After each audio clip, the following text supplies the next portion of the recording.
Hi everyone, welcome back. My name is Patricia and you're watching Living Even Keeled. Today I want to talk to you about another quarantine style project that I did in my kitchen. It has to do with my kitchen island. So if you are new here, about a year ago, I participated in a room of the month challenge where I made over my kitchen completely, basically from top to bottom. We didn't do any real renovations. It was all just makeover, but we painted the ceiling, changed the lights, changed the faucet. I added a tile backsplash. Finally, I didn't actually do that in May. I did that eventually.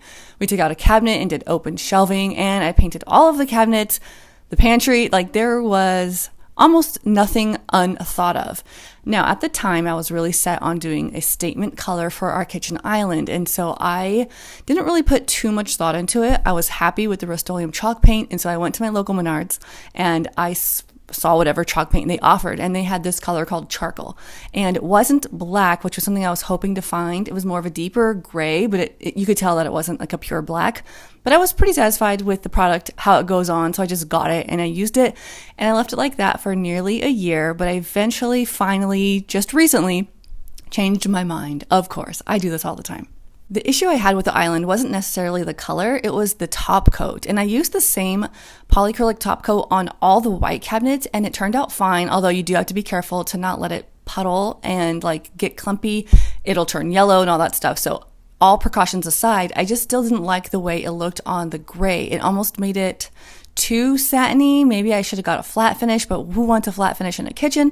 You could see like little bubble marks here and there. So since I had to like fix it, I decided we were just going to change the look of it. And spoiler alert to come in the future, but I recently changed the way my living room looks. And so I thought I wanted the kitchen to sort of counteract that and just go all white. So it's just a small island. I have two cabinet drawers and one long drawer, and then the cabinet itself. I went ahead and I used latex paint this time. I didn't use chalk paint. So the latex paint took many more coats than the chalk paint, but it gave me a great finish. It was easy, and I had a lot of the latex paint because you can buy it in the gallon sizes for a lot less, as opposed to the chalk paint, which is maybe $20 for like a quart. I just used our trim color that I recently shared with you on our shoe molding. So it's Bayer Ultra Pure White, and I used a satin finish.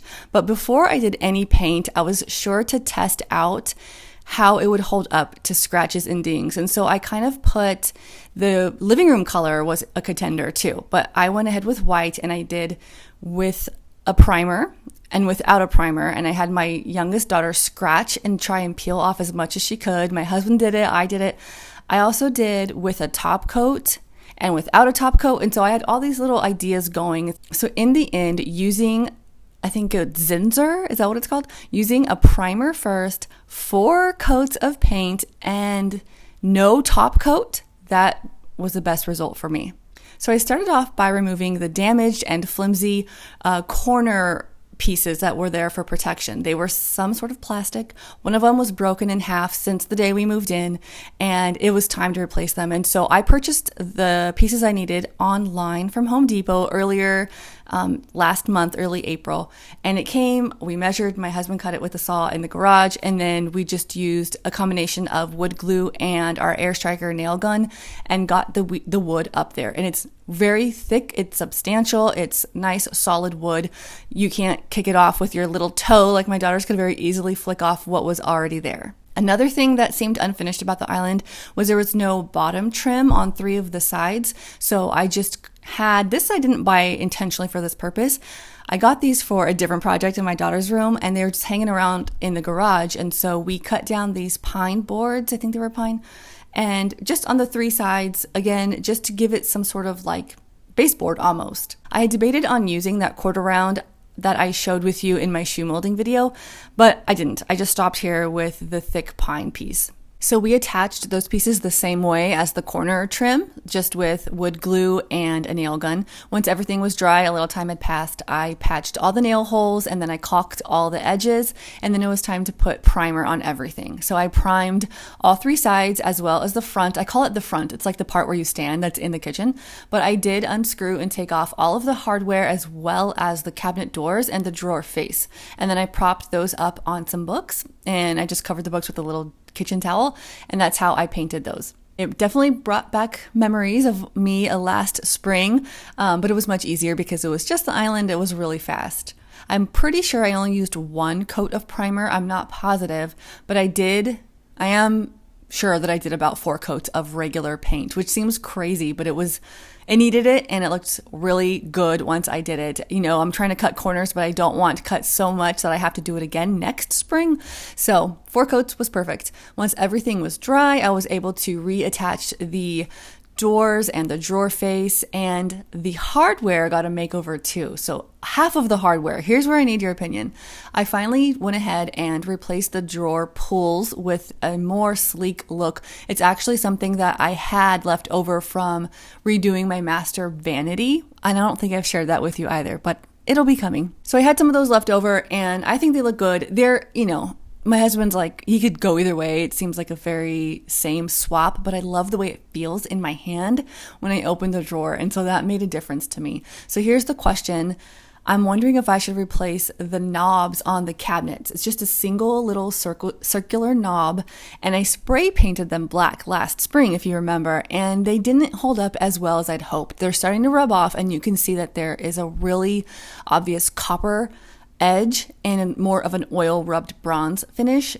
And I don't know, I want to replace them for something that's so similar. It almost seems silly to spend the money on it.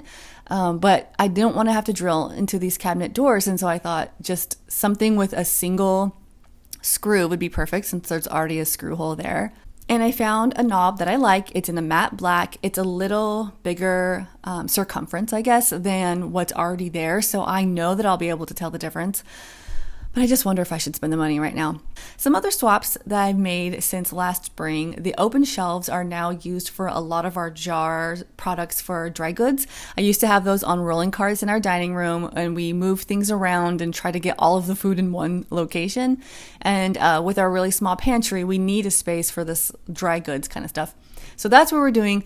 It kind of bummed me out thinking I took away an opportunity to have a moment, like a decor moment where I can style some bowls or whatever. But again, function and beauty, I feel like this is a time where I have both. I like my jars and I think they're cute, and I definitely needed the space for the food. And we have plenty of space for dishes in the cabinets, so it's fine. Plus, personally, I find styling shelves hard. So it's kind of nice that all I have to do is worry about putting the jars back on the shelves. And one more thing, we hung a dinner bell on our pegboard that I use for my fresh produce. It was just like a little nod to my husband and I have some like dreams one day of living in like a big field and needing to ring the bell for the kids to come eat. We use that bell and it works perfectly. Like anytime they hear that bell, they come running. Same thing with mama school / homeschool. I have a little chime that I ring and the girls will come. So if you're looking for ways to save your voice and not make them immune to your nagging, get yourself a cute little bell or chime. Okay, friends, that's the end of this project. If you have a home management goal in mind, stay tuned. Subscribe to this channel because I love to share with you all the things I do in my home that keep it running smoothly, keep it clean, tidy, and looking nice, all on a budget. If you have any questions about this project, leave them in the comments below. Thank you guys for watching. I'll see you next time. Bye.